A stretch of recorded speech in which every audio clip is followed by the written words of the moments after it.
সোমবার বিকেলে এক সংবাদ সম্মেলনে ক্রীড়া উপদেষ্টা আসিফ নজরুল জানিয়েছিলেন, আইসিসির নিরাপত্তা বিভাগ থেকে একটি চিঠি পাঠিয়ে জানানো হয়েছে আসন্ন টি-20 বিশ্বকাপে ভারতে 3টি কারণে বাংলাদেশের নিরাপত্তা সংখ্যা বাড়তে পারে। সেই চিঠিতে নাকি বলা হয়েছে, মুস্তাফিজুর রহমান বিশ্বকাপ দলে থাকলে বাংলাদেশ দলের নিরাপত্তা ঝুঁকি বাড়বে। তবে আসিফ নজরুলের দেওয়া বক্তব্য আইসিসির আনুষ্ঠানিক কোনো জবাব নয়। বিশ্বকাপ ইস্যুতে নিরাপত্তা সংখ্যা পর্যালোচনায় আইসিসির আন্তঃবিভাগীয় আলোচনার একটি অংশ বলে জানিয়েছে বিসিবি।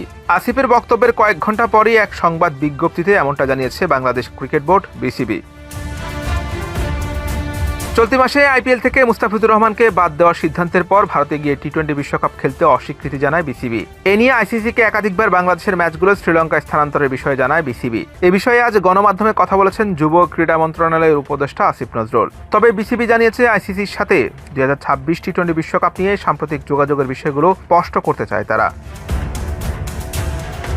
ক্রীড়া উপদেষ্টার বক্তব্যের বিষয়ে প্রেস বিজ্ঞপ্তিতে বিসিবি জানিয়েছে, আজ টি-20 বিশ্বকাপে বাংলাদেশের নিরাপত্তার ঝুঁকির বিষয়ে আইসিসি নিরাপত্তা বিভাগের সাথে যুব ক্রীড়া মন্ত্রণালয়ের উপদেষ্টা আসিফ নজরুলের অভ্যন্তরীণ আলোচনা হয়েছে।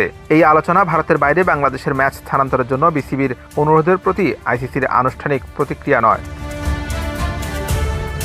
বিসিবি আরও জানিয়েছে, তারা আনুষ্ঠানিকভাবে ভেন্যু ব্যবস্থা সম্পর্কে খোঁজখবর নিয়েছে এবং দলের নিরাপত্তার স্বার্থে বাংলাদেশের ম্যাচগুলো ভারতের বাইরে স্থানান্তরের অনুরোধ করেছে। বিসিবি নিশ্চিত করেছে, বিষয়টি নিয়ে তারা আইসিসির সঙ্গে নিয়মিত যোগাযোগ রাখছে এবং আনুষ্ঠানিক প্রতিক্রিয়ার অপেক্ষায় রয়েছে। অন্যদিকে এদিন বিকেলে ক্রীড়া উপদেষ্টা তার এক বক্তব্যে বলেছিলেন, আইসিসি সিকিউরিটি টিম তাদের চিঠিতে 3টি সুনির্দিষ্ট বিষয়ের কথা উল্লেখ করেছে, যা ভারতে বাংলাদেশ দলের নিরাপত্তা ঝুঁকি বাড়িয়ে দিতে পারে। তিনি বলেন, চিঠিতে বলা হয়েছে 3টি জিনিস হলে বাংলাদেশ টিমের নিরাপত্তা আশঙ্কা বাড়বে। প্রথমত, বাংলাদেশ দলে যদি মুস্তাফিজুর রহমানকে অন্তর্ভুক্ত করা হয়। দ্বিতীয়ত, বাংলাদেশের সমর্থকরা যদি জাতীয় দলে জার্সি পরে ঘোরাফেরা করেন। আর তৃতীয়ত, বাংলাদেশের জাতীয় নির্বাচন যত এগিয়ে আসবে তত নিরাপত্তা ঝুঁকি বৃদ্ধি পাবে। তবে কয়েক ঘন্টার ব্যবধানে আসিফ নজরুলের দেওয়া বক্তব্য আইসিসির আনুষ্ঠানিক কোনো জবাব নয় বলে দাবি করেছে বিসিবি।